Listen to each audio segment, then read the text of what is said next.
So, live from beautiful Pahrump, Nevada, in Jimmy Lewis World, which is exactly the same as Dirt Bike Test World, which is my office, which is connected to my house, which is right outside. There's dirt bike riding, but there's a pool, and I'm pretty sure we're going to do one of these shows from the pool as soon as I figure out how to hook all this stuff up and not shock myself, which might be kind of fun. But cheers. Good to see everybody. Thank you for sticking around while I had technical difficulties. This is Tech Talk Taco Tuesday number 19. And I said by number 20 I was going to have them up as podcasts, but we'll see how I do with that. I got to go on tour here and do riding demonstrations and things like that, and that means I can't work on technical issues. So tonight I have a lot of stuff to talk about. I got a few little things to complain about, and some new dirt bikes, and a lot of questions. Got some good questions this week. It's actually 2 weeks of questions, since last week I couldn't get my questions because I didn't do any show prep. I went riding. I was actually out doing rally training with Andrew Short and Ricky Brabeck, and those guys, hopefully one of those guys is going to win the Dakar next year. That's my hope. And they're training hard and doing everything they can to make that happen. So, anyways, I will start out with all the stuff I have on my sheet. Then I'll roll into the questions that I find on the computer right here, and then I'll keep complaining after that. So, I don't have a co-host tonight, as you can see. I had a super awesome idea, or I made an offer to a co-host, and he couldn't make it. So, yeah, who wants to sit next to me, right?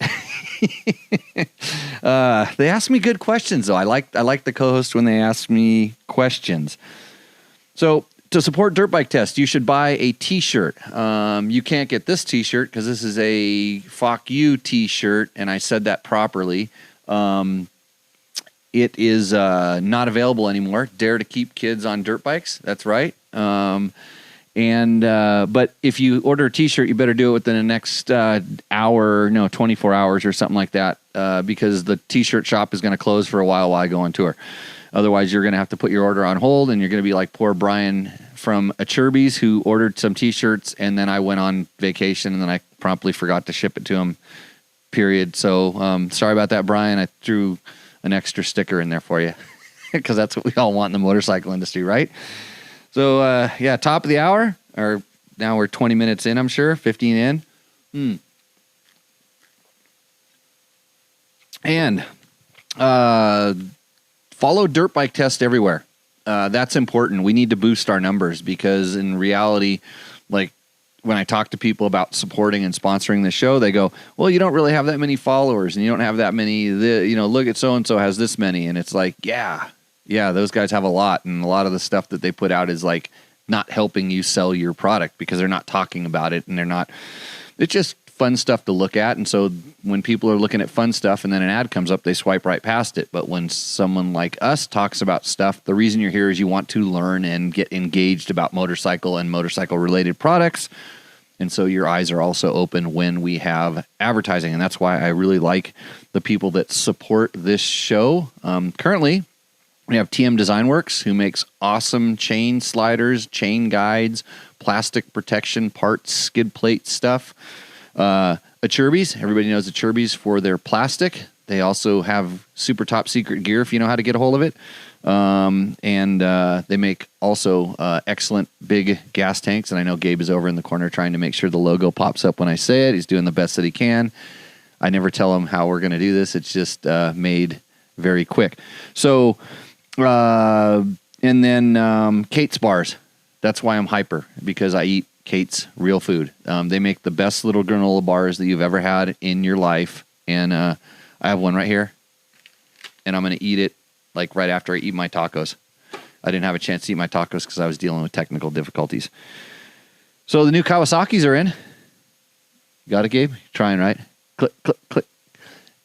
For us in our world, everybody's talking about the KX250F because that's a motocross bike, but The bike that I'm really surprised at, not too surprised, but I'm surprised that it's out there, is the KLX 300R. This is a all new bike. It's actually an old bike that they brought back, but they brought it back kind of in a new form. Electric start. That was something that was missing on the old ones, and I know about that because I raced one in the Mauna Kea Enduro in Hawaii, and I stalled it one time and on an uphill.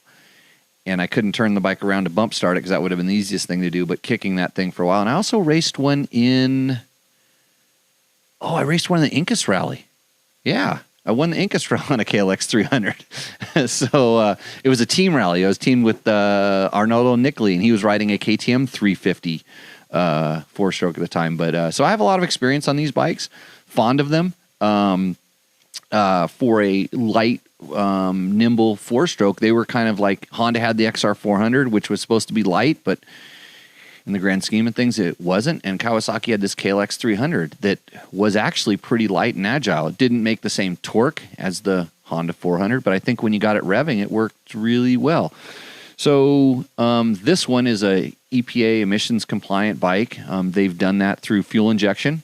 And there's also a catalyst in the muffler, so very similar to what Honda is doing with their 450L, and you're going to see a lot more of this in the future because of the more stringent emissions regulations.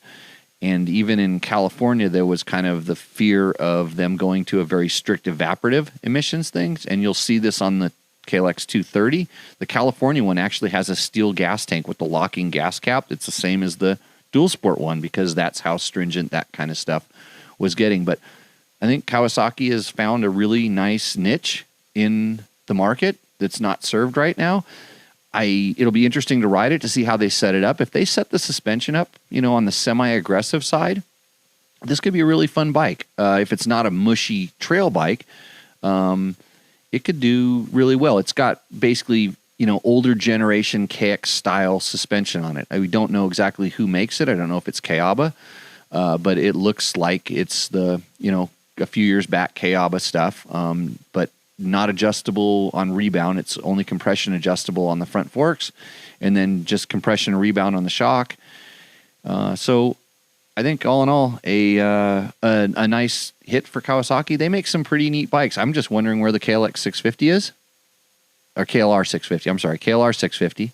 Because that has kind of disappeared from the lineup, and we're waiting for the replacement for that. And everybody was going, where's the KLX 450, KX 450L, or, whatever that one is.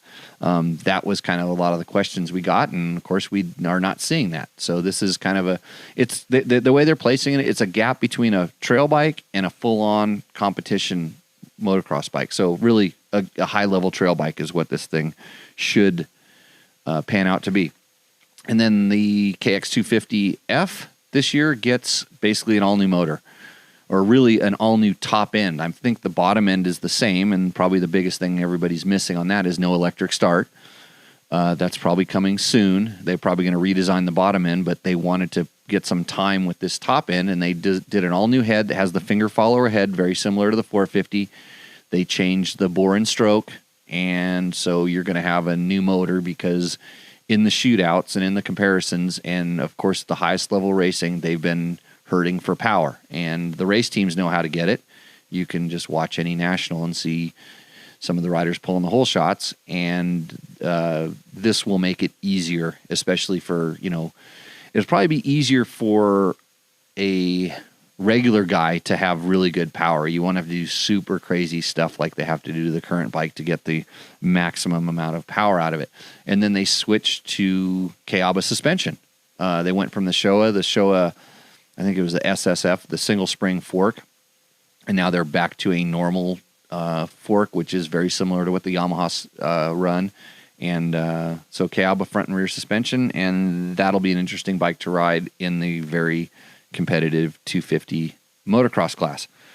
And then we have the other bike that we will talk about quickly is the KLX 230, which is available as a dual sport bike. And I think Gabe even has a photo of it. It's not pretty. It looks like a trail bike. Then the one we're looking at on the screen is a dual sport bike. So it's available as a dual sport bike. And this is a great entry level bike. They're excited about this because they sell a lot of these things. And it's the kind of bike you'd see on the back of a bumper of a motorhome. It's the kind of bike that you would see your mom putting around on, and maybe someone that just gets into it. So that's the new Kawasaki's. If you have any questions, I will go ahead and try to post or ping through the answers and stuff like that, and we will see what to do. I see one question here. How do I buy a shirt like the one your guest on your left is wearing? Those ones are not available. Those are the official Dirt Bike Test staff, test rider, bike washer, pick up my bike and deliver it someplace guy shirt. So you have to earn those. You can't buy those shirts. And so it's, and then you have to give them back to us because we burn them after you wear them out a little bit. So it's, they're kind of trendy and cool. So you can't have that one. Okay. Some questions. I know I was going to tell you about. I remember a couple weeks back I did a show with George from ESP Suspension, and he worked on our CR450X suspension. I've got a fair amount of time on that stuff now, and I will tell you that he did an excellent job. He got me that like a little bit of extra initial comfort and better bottoming resistance, more progressive feel, kind of what I seem like I always want when I'm asking for suspension help, or it's either really good on one end or the other, and then we kind of fix the one end that isn't right.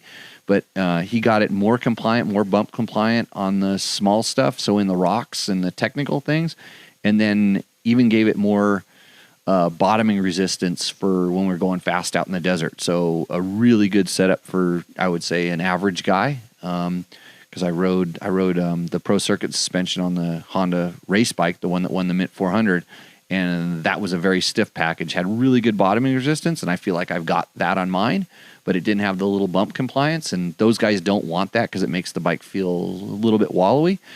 And mine initially felt a little bit wallowy, but it was just a few clicks of rebound to kind of slow it down, and I think I stiffened up the compression just a bit. I don't remember which direction I went with it, but I sent him back the little clicks. I think it was 3 clicks here and there, and that thing is dialed. I'm super happy with it. It's way more like the Yamaha WR now in the more technical riding, the slower riding, where that bike had suffered before. So pretty stoked on that. So if you want to talk to George about it, he can dial you in.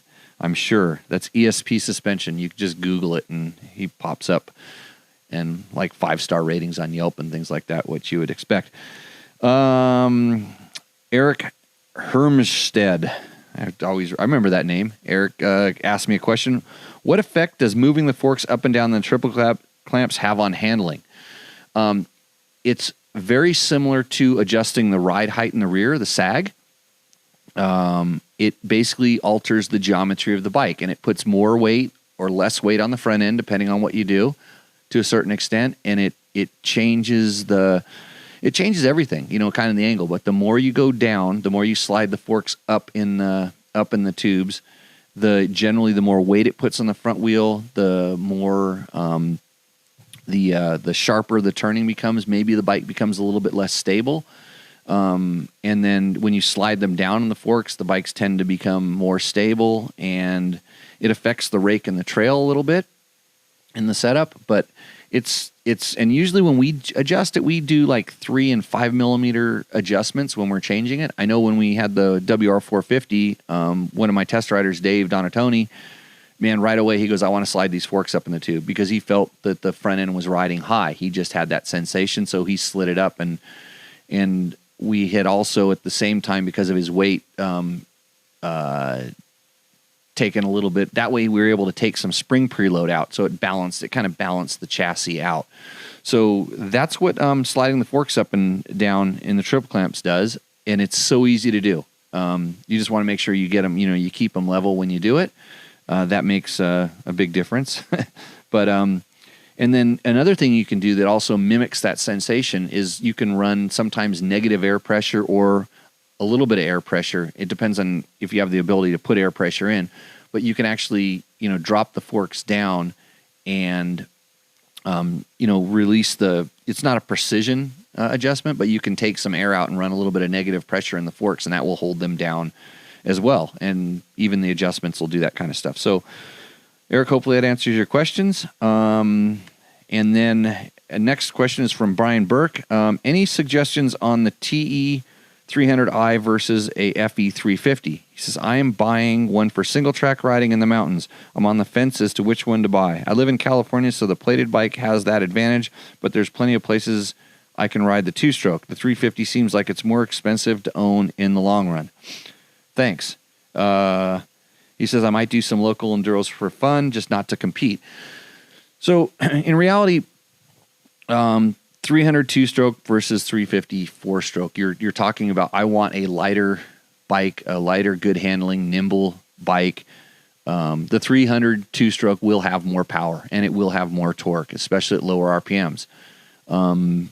The 350 has a longer power band and probably puts out pretty close, it's getting close in the horsepower. I mean, at least what the tire will handle, but you've really got to rev it to get up there. So,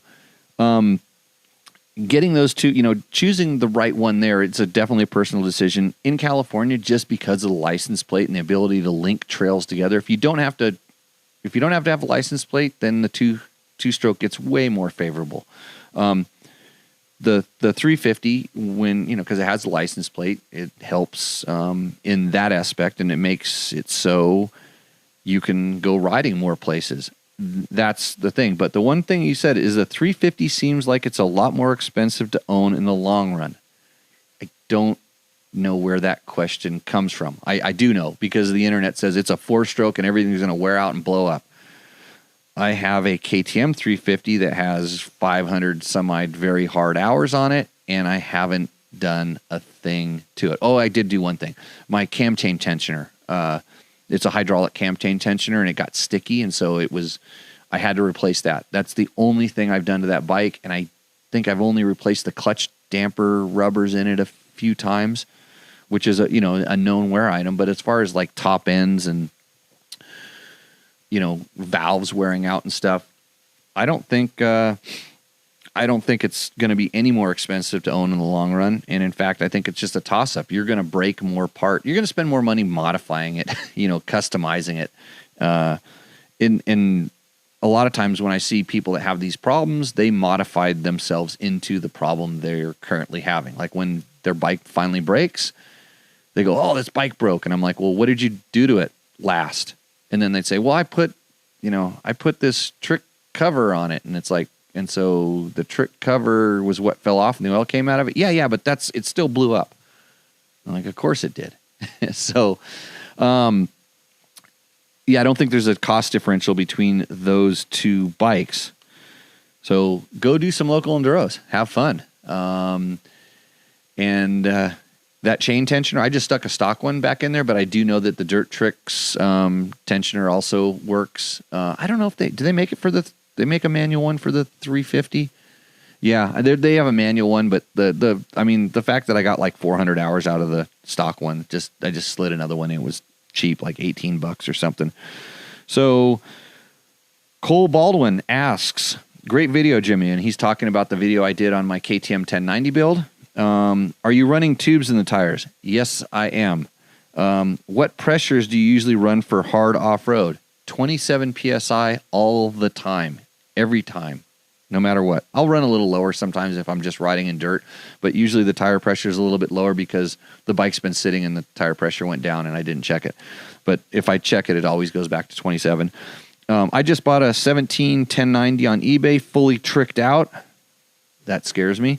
So I'm trying to learn everything I can about them. It's fully tricked out. That scares me, but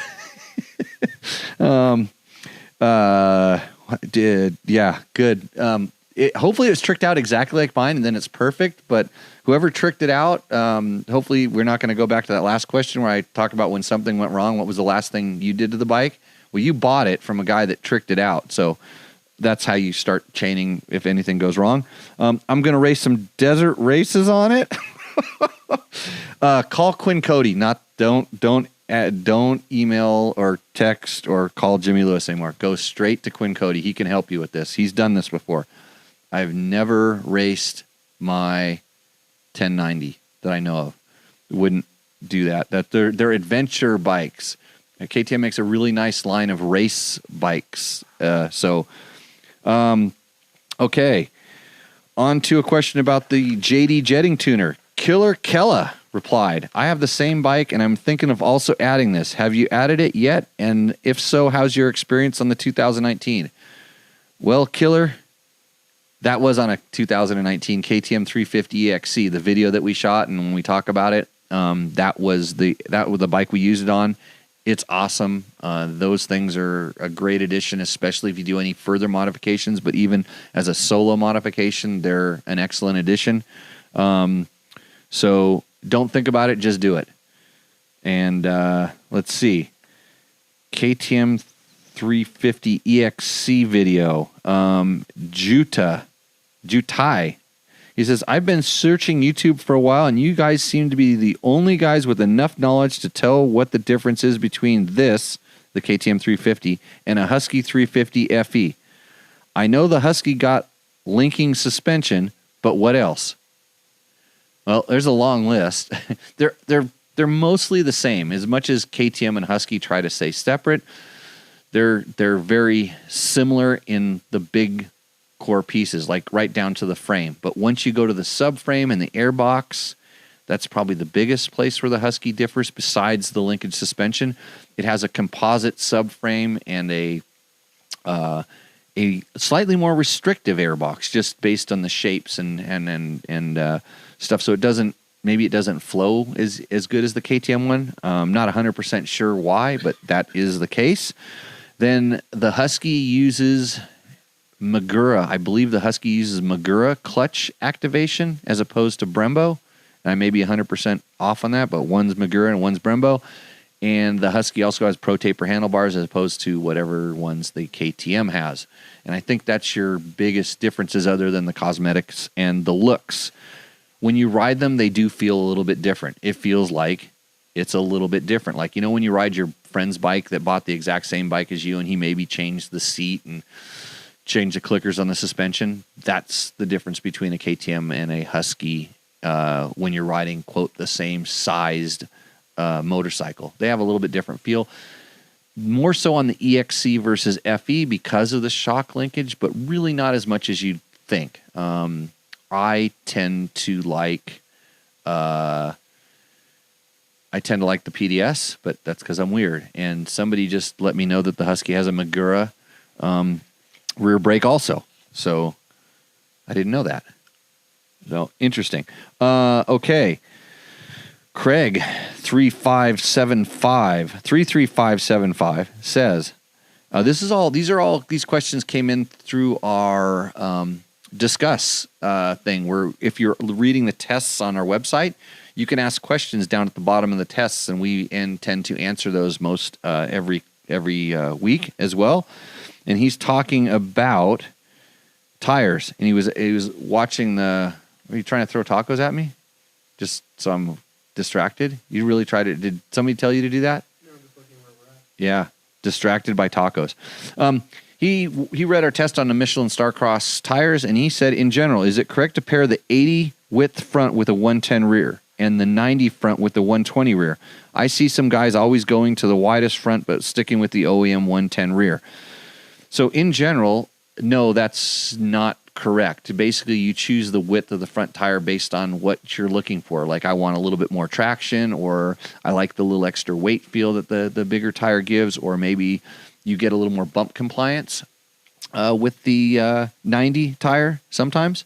And some guys like the stiffer sidewall, the more narrow thing, the way it affects the traction. So it doesn't, the rear sides, unlike street bikes, which seem to be a lot more picky about the tire sizing, it's like a feel thing. And for instance, the same reason I go to smaller, more narrow rims on my adventure bikes sometimes to get the tires to round up a little bit more. It makes the bike feel more agile and nimble everywhere.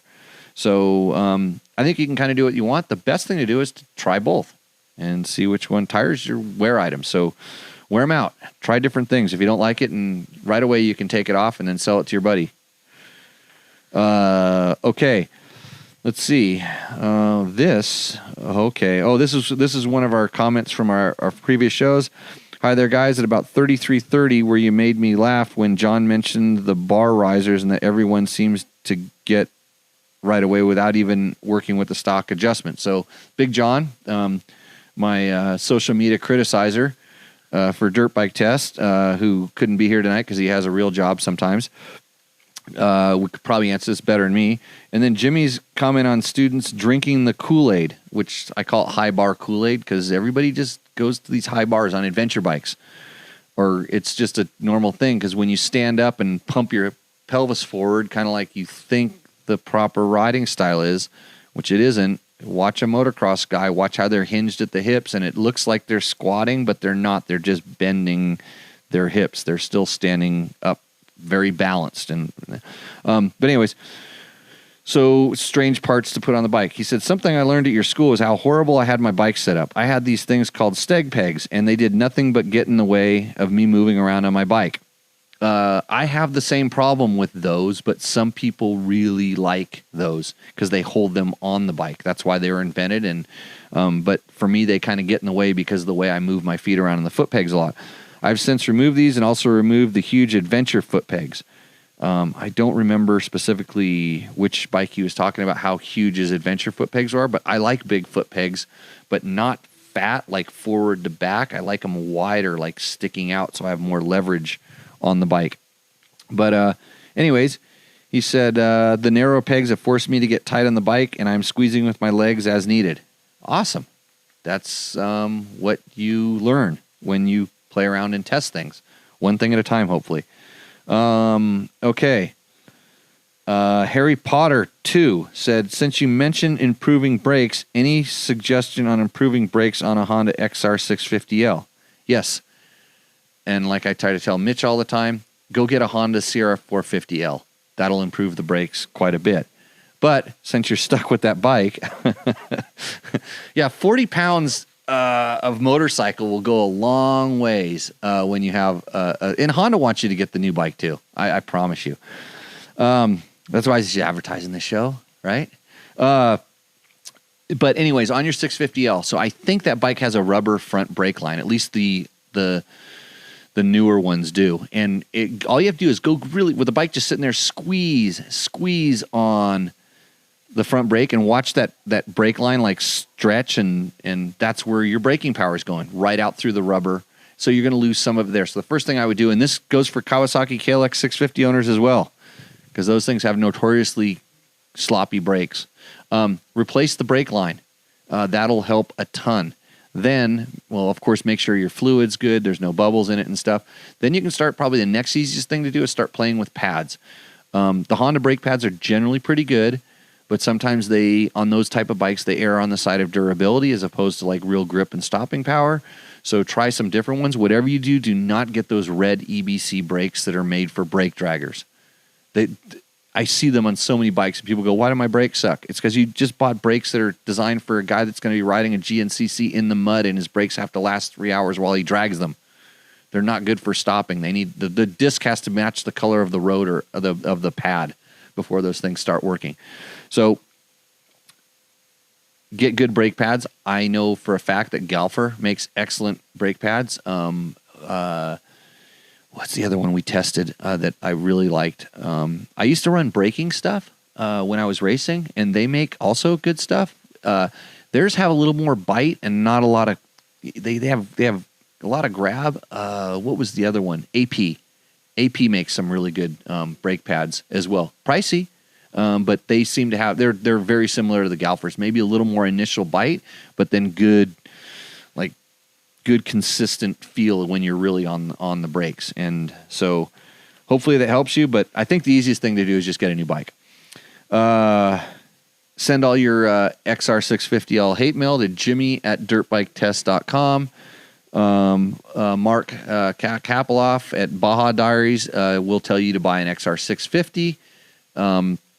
So you can listen to him too.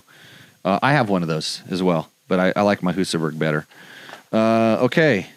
Any idea? Oh, on the 2020 KTMs, the new ones that have just been released, any idea if the intake still has the reed blocks? This is Harley. I think it's Harley 3. Yeah. Yes, they will still have the reeds in the intake because they need to for sound. Those things really keep the bikes quiet, and I think they make them run very good for the way that most of us ride, which is the first the first 3/4 of throttle. After that, on the bigger bikes, they can provide some restriction, but when are you really wide open? And so, yes, reeds are still in the 2020 KTMs.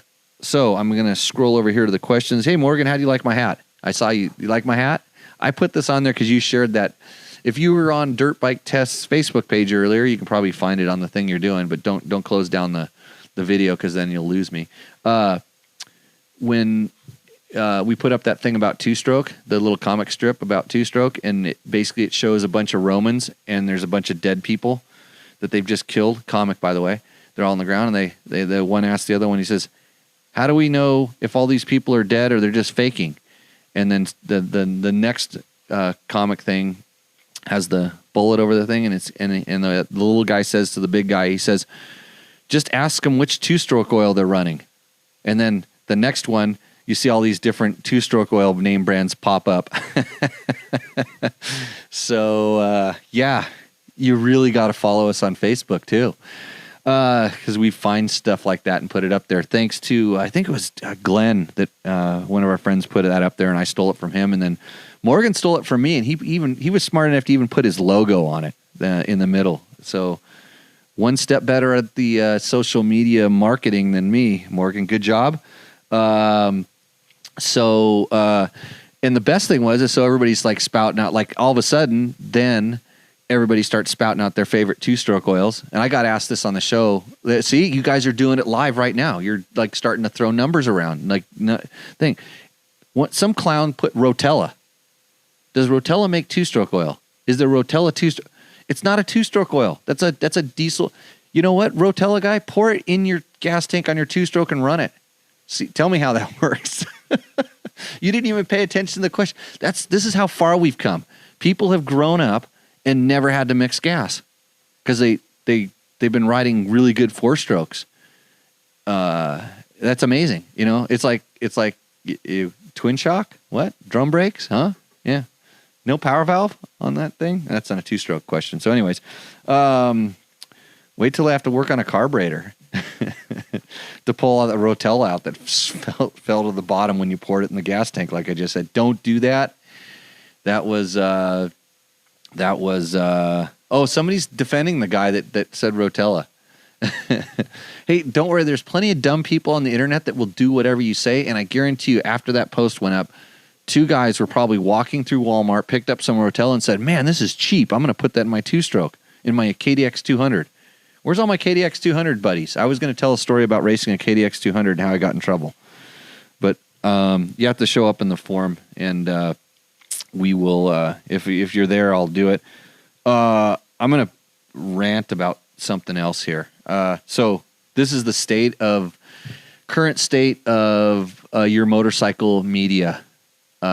In particular, George told me not to do this. George said, Jimmy, don't do it, because you're going to sound bitter and old and pissed off and vengeful. And you guess what? I am. So you're right. So last week I got an email from someone, and I talked to the guy, so I'm going to let him remain nameless because I appreciated him talking to me. I got an email that said, Dear Jimmy, I am writing an article for Dirt Rider magazine, or not magazine anymore because the magazine's gone, but for Dirt Rider about sand riding techniques. And I am reaching out to people that can give me some good information about sand riding. We're doing a story on, I think they were doing something about riding in Utah, and there's some sand dunes in Utah, and so he said, I want to learn about sand riding techniques, and I'm reaching out to maybe you or one of your people can help me get this information. That was the first paragraph. Second paragraph. I am not a rider, nor have I ever ridden motorcycles. So you might have to explain things to me a little bit, but I really would appreciate some expert advice. And I at that point I just slapped myself. I'm like, are you kidding me? Okay. So I'm going, now Dirt Rider is hiring people that are not riders to write stories about how to ride. Okay. See, when I was the editor, I couldn't write, but at least I knew how to ride, and I spoke our language, your language. I could talk dirt bike stuff. And when I saw something come across my desk that I hated to sit at, that was just obvious fluff, BS, crap, I spotted it right away. I mean, I can read a little bit. So I'm like, no, you can't put that in this magazine. That's bullcrap. That's not the right thing. That's why I was the editor, because I understood that kind of stuff. So I asked this. So I got a hold of this guy, and I asked him, and I said, well, good on him for finding me, by the way. And I didn't necessarily say, do you know who I am? Yeah, I used to be the editor of Dirt Rider. So, and he had no idea. He didn't know. I mean, he found me because I search when you do riding schools. I come up as a riding school guy. So, but he was also given my information from his editor. I'm like, who's your editor? Who is the editor of Dirt Rider now? Well, he gave me some gal's name, and she told him to write this story. And I'm like, so I'm going to tell you how I teach riding in sand, which I promise you is completely different than the way everybody else teaches. I do not tell you to get over the back and gas it. If you want to know my tricks for the sand, you got to come talk to me about my school, but it's go slow. It's learn your balance. And so I said, the way I'm going to tell you to ride in the sand is completely different than, the way anybody else would tell you. And so, but you as a journalist that doesn't ride motorcycles or know anything about it, how do you know what I'm telling you is correct versus what everybody else is going to tell you? And I told him this, and I said, and he goes, yeah, he goes, I've been doing a little bit of research, and what you're saying doesn't seem like it's the norm. And I go, it's absolutely not the norm. And so, but how do you, as the editor who's going to tell people, or the writer that's going to tell people how to ride in the sand, how do you know the difference between the right technique and the wrong technique? Because you don't. You're just going on. And how do you know that you didn't get a hold of Jimmy Lewis, who doesn't know the first thing about riding and doesn't know anything about Dirt Rider, and it's like, I just want to get my name in the magazine. Yeah, okay, put it in fourth gear and just gas it. So here's my conundrum is like, I'm pissed. I'm like, is that where this brand has gone down to? Because I put a lot of time and effort into, keeping it where it was, maybe making it better, hopefully. That's why I left. Because they wanted me to do this kind of crap. They wanted me to hire people that didn't have any interest in motorcycles. They wanted to make money. And like, you're not making money in that industry. So these are people that couldn't get a job riding for Popular Mechanics or riding for Cat Fancy or any other thing. They just want to write. And so anyways, I gave this guy, my tips and stuff, thanked him for talking to him, told him some stuff. And then he said, I'd like to use your stuff. So what did he do? He sent, like, the next email that came back from him, he sent me a release, a release that basically said that he could use my name and my likeness for all these advertising things. And I just realized, this is one of these he's a third party person that's trying that now. So now Dirt Rider's out there getting free content. Because that's what so this guy's going to write a bunch of ads into it, and I guarantee you that the minute that he would have used my name, the next thing is somebody in his sales department would have called me up and said, "Hey, would you like to advertise your school in this article we're getting published in Dirt Rider?" It's this triangulation. Dirt Rider doesn't want to pay a cent for the content. Some company that's going to try to sell the content, via advertising. There's nobody down there that's doing what they're supposed to be doing because A, they don't pay, B, they don't care what they're putting out. They just want eyeballs on it. And people like me are going to go away because I'm doing this because I like it, but I couldn't afford to do this, what I'm doing right now with Dirt Bike Test.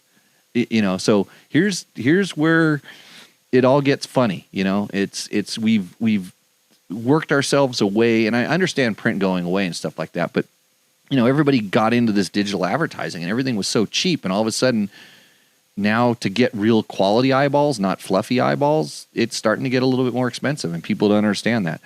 So that was number one. So now remember who you're reading when you're reading on the internet. That's the same guy that's going to tell you to put Rotella in your two-stroke because he doesn't know any different, right? Somebody just said it, and that guy knows, so I'm going to, who knows? The guy was making a joke, and all of a sudden it becomes reported on by a journalist. So the other thing is I had another motorcycle media outlet, to remain unnamed, pick up a motorcycle from me the other day. And the person that came and picked up the motorcycle, I was warned by the guy I was talking to, that the person picking up the motorcycle would not know how to tie it down to transport it. Yes. They don't. This person is going to have an influence on you in some capacity, in some editorial outlet, and he doesn't know how to tie a motorcycle down in a trailer. So be careful out there, just saying. He was a full-time employee of an editorial outlet. So good on you. And I'm sure that most people that are paying attention here are smart enough to be able to see through that kind of stuff. But we're trying to warn the other people that aren't, because I have fear. So, okay. Yeah, Jesse, that was a trip to Haterville. Thank you. I'm going to scroll up to the top of this thing. I think this is where I started. Let's see, which end? I always forget which end starts. Let's see. Lots of poison out there. So that's probably the one we just got through. So I'm going to roll through the questions. That's funny. Owning a KTM EXCF and running desert for all these years, I think Kawasaki should have called me for advice. Jesse, why don't you write some stuff for a dirt bike test? Because see, I see Trevor was on here. He probably hung up on me. Trevor writes stuff for dirt bike test, just not enough of it. Let's see, Baja Diaries. There's our XR650R lover, and Morgan beat you to the punch, though. I can see that. Andrew just watched a few of. Oh, he's talking. You guys are talking amongst yourself. Let's see. Mark has a great laid-back style. Okay, you guys are having your own discussion. I'm getting to the questions. Tacos. That must have been when you threw me the tacos. Somebody put a picture of a taco on the post, and then you slid a taco. If I eat a taco, you know what it's going to sound like in this microphone? It's going to be horrible. Let's see. How many watts does the stator put out on a 2019 KX450? I don't know. Enough to run the fuel injection system and maybe just a little bit more, but not much. So I'm sure you're thinking about putting lights or something on it, and that specification would be in the manual. And a lot of times, what's in the manual doesn't necessarily. Wait, what do you got going on? You know the KX450 output? Somebody answered it already? Jimmy, mentioned tubeless versus moose if you want some controversy. No. Yes. Moose, 100%. I run both of them, but I don't. The tubeless, it leaks every once in a while. It's just, if they sit, they're not that great. If you're doing dual sport with tubeless, and you're like riding on, let's say you're riding on the freeway with the expansion joints and stuff like that. I've actually had my tire slowly over a long period of time lose pressure, from the impacts and stuff. And I was running low pressure, of course. Probably should have pumped it up, but I had plenty of pressure on the outside. So they have their purposes, both of them. I prefer the Moose if I'm. Actually, I like tubes if I'm going to do real dual sport riding where I'm riding on the freeway and high speed. But man, I've been beating the crap out of some of those Nitro Moose soft mooses, like doing stupid high speed stuff. Like last week when I was riding with the rally guys, I was on a Nitro Moose soft moose because I'm doing stupid torturing stuff to it, and it's still good. So I actually suggested a guy run the Tour of Idaho with him last week, and I probably would. Chris Smith, hell yeah, I'm coming. Okay, if you guys want to come and write for Dirt Bike Test, you want to go write for Dirt Rider, Chris Smith does. Yeah, Okay, you need a cool column name. Pro advice from a novice. Chris, I think you're. You know what? I'm going to have the intern program out here. You can come out here. You got to ride at 4:00 in the morning, and you only get to ride till about 7:30. We have all the bikes you can ride. Just got to. The rest of the time, you just got to crank out here and produce content because we don't do enough of that. Let's see. Did I tell him to use Rotella? Mad Magazine. Well, I don't get that one. Let's see. When you're riding the sand, you put Rotella in your seat. Chris watches all of our shows. If you missed last week, where I had two of the best rally riders in the world tell me to take the feet off the pegs and stick them out, you gotta go back and watch that one. We'll put it up there. We're working on it. Gabe was working on that today. I've just been out doing too much other stuff. Let's see.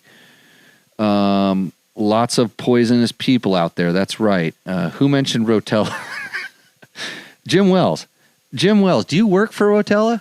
I don't get it because now your name is all over this place. Rotella's all. They're getting like free plugs to go in 2-stroke gas. I hope not. And I'll tell you, I've put a lot of different 2-stroke oils in my gas, but never Rotella. Here we go. Tacos. Let's see. Actually, can you plug and play a Squadron Sport? I don't. Okay, they're working on it. Handling the questions in the background. That's good. I love an educated audience. Let's see. Danny Hopkins. I did TOI with a Moose, Tour of Idaho with a Moose. Not an official finisher, though. What did you do? Post a naked picture of Martin? Or did you brag about it on an ADV rider? Yeah, okay. Witnessed 20 tubeless pulled out of bikes on LA B2V one year, but they redesigned them before. There is a version 2 of tubeless, maybe a version 3, and I ran the version 1s once, complained about the same things, and I have version 2s. That's the thing is the bikes that have my tubeless in them, I have one set that I installed myself, and those ones seem to be really good. The ones that leak could be actually version 1s or older ones. So I can't tell you with 100% certainty whether they're the new ones. And a lot of it's how you install them. If you're really careful with the install, they seem to do a lot better. And I noticed that even in, like, sometimes we're sloppy and we just kind of do a quick tire change on it. We don't really clean off that sealing band between the inner tube and the inner tubeless tube and the tire, and that can be bad as well. But if you're not very careful with it, just get a tube. You're going to be a lot better off. They can be a little bit complicated. So let's see. Where are we at? 8:00. I still got to go a few more minutes because I started late, because I'm not going to cheat you. Hold on. Everybody wonders what the tequila of the night is. It's Loma Azul Blanco. This is it's one of my favorites. Was one of my favorites, but this is the pivotal Blanco that's going to tell me whether I'm going to like the Reposado and the Añejo in the next few years. So, in case you were wondering, because everybody wants to know, Victor, were you wondering? Victor sent me a. I know I logged into. Victor was live on his Facebook page, I guess it was, and he was at a barbecue or something. And you got to know Victor, Mexican guy, makes the best popsicles known to man. And he was at this. There was a band playing, and you couldn't really see it in the video, but I just figured mariachi, right? That's so racist of me, isn't it? Anyways, I jokingly say, hey, no, it wasn't mariachi. It was like metal hardcore. It was good. I laughed. That guy is constantly surprising me. I think he has a CR500 too, so it fits. Oh, and all you guys on the K. I was going to tell you a couple places that I pay attention to or follow just because I get a hoot out of them. Their kicks there's a KX and KDX Riders Worldwide. It's a Facebook group, and I threw up the Kawasaki information up there because I noticed there wasn't anything up on the KLX 300. Of course, that's a KDX, and KX is 2 strokes, but Kawasaki doesn't really make the 2 strokes anymore, so I threw this up there, and everybody said, where's the KX 500 with motor in that? and where's the two? They went off on that, and that's why I'm going to tell the KDX 200 story in a minute, possibly after I have my tequila. But that's a good place to follow if you're into two strokes and KDXs. So they will give you some good advice. I thought that they would be a little bit more. There'd be some more of them here, kind of picking on me. I told them that, and then I see a question that popped up. I have a new 790R that I loaned to Yoshimura to build an exhaust. Looking forward to writing up some content. Have you ridden this new 790R? Guess what I get to do on Thursday? I may or may not have allegedly ridden that bike before, but I'm going to go ride a true production one, the R and also the standard one on Thursday to do a little impression of it because they're sold out. The R's are completely sold out, so KTM isn't really that anxious to do a lot more press, but they would like people to that know what they're talking about, maybe talk about it. So we can talk about it. And I don't talk about stuff if I don't know what it is. And I don't know that the one I rode previous was a complete stock one. So we'll find out. And if you want to let me ride your bike after you get that exhaust system on, or before or after, I'll ride it. I don't care. Catch me up in Washington, the Tour Tech Rally. By the way, I have a few openings in my Friday classes. If you want to learn how to become a better rider and learn how to mix Rotella in your two-stroke.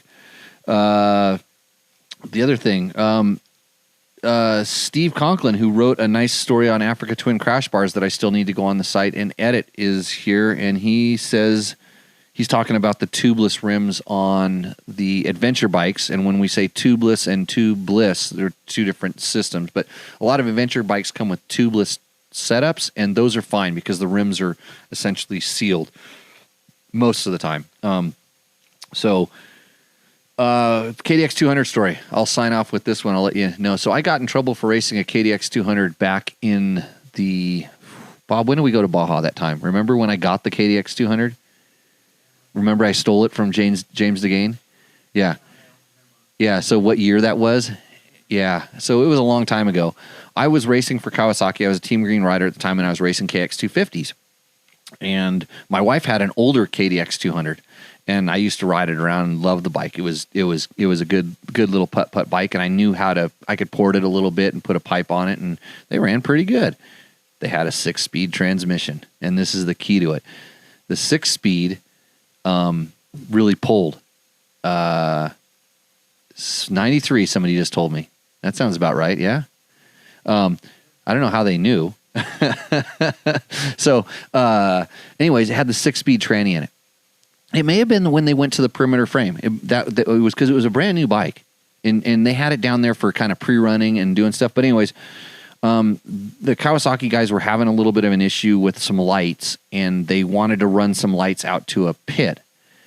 And somehow I got involved in that, and they here, take this. I had my XT600. That's the bike. I remember we had that in their van. I had an XT, so hop on they saw me unload that. No, hop on this KDX and do whatever. I don't know if I was running light bulbs out there. I don't remember what it was, but so I got it. And then of course everybody spread out, and I put the KDX back. We took the KDX home, didn't we? Yeah, we ended up taking the KDX home. And I realized how fast it was when I was down in Baja, just stock. It felt like it was top speed, faster than my 250. So I started playing with it. I ported it and got a pipe, and and it was faster than my KX 250. So the next desert race, I brought it out and raced it and won. I mean, I beat all the guys that I normally beat, and I passed some other guys on roads that I normally wouldn't have been able to pass on roads because we had some long. It was like a hare scrambles. We had some long road sections in it or whatnot, and. So I was allowed to race the KDX and Enduros. That was the one thing. They let me race them in the Enduros. And so the next weekend was an Enduro. I raced it again. And then somebody commented something about how they knew. I just saw it pop up on the screen. But then I did it again. I wanted to race the National Hare and Hound, and I literally showed up with it prepped to race in the National, and that's where the Kawasaki, like James again, who was the kind of the Team Green team manager at the time, he's like, "What are you doing? you can't. I think I might have been the number one plate holder at the time from the year previous, and he's like, you cannot race that bike, and he's like, is that my bike? and he took it away, so I couldn't race it anymore. They made me race the damn KX. So I had the suspension. I took my suspension to George at ESP. And he was happy I was back on Kawasaki's because he could actually get some promotion because I was racing the KTM. KTM went bankrupt, so I had to start racing Kawasaki's. So anyhow, that's how come I wasn't allowed to race a KDX 200, and I actually ended up getting one later on and racing it. But man, there was some pretty cool ones. They used to do the conversions when they were doing some cool stuff with those bikes at the time. But anyways, good times. So let's see if we have any other questions really quick in here. Let's see. What about that?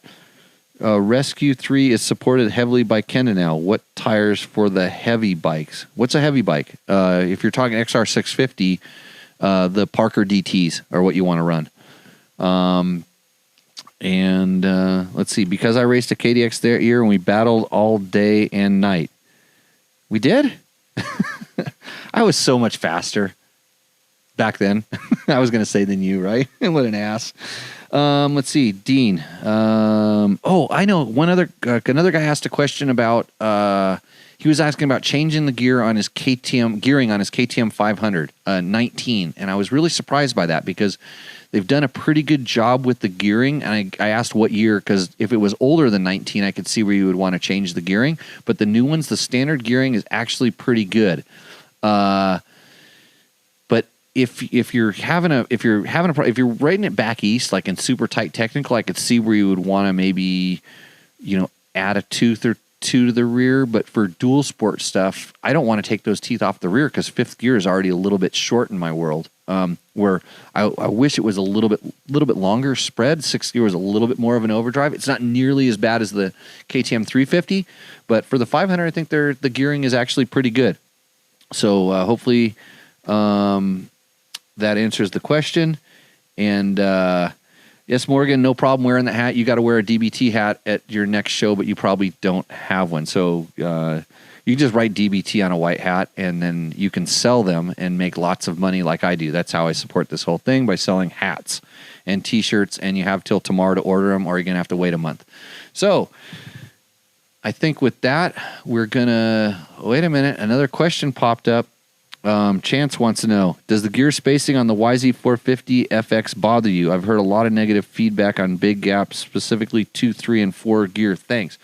Chance, I don't have a big problem with the gear spacing on that bike. I know we rode it back east, and I'm running through my brain. And it's the same. It's the same spacing as on the WR. I think the gearbox is the same, and I don't have a problem with that. I think if you're having a problem with it, you can tune the map, and especially on the new one, I think it's really good because the engine got a little bit better.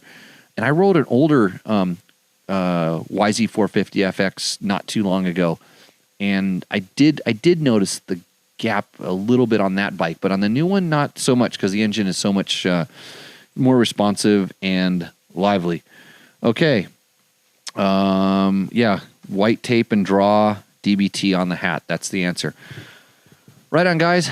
I thank you guys for joining. Tell a friend. Push all the like buttons and the share buttons and the share likes and the thumbs up. I want lots of these. I want these to start flying off the screen. All the stuff that's going to make me be able to do this again next week because I'm hungry and I need another taco. So, somebody said they missed the first part of the show. Can I play it back right now? Nope. You're going to have to see me out on the trail. And with that, we're out. Cheers.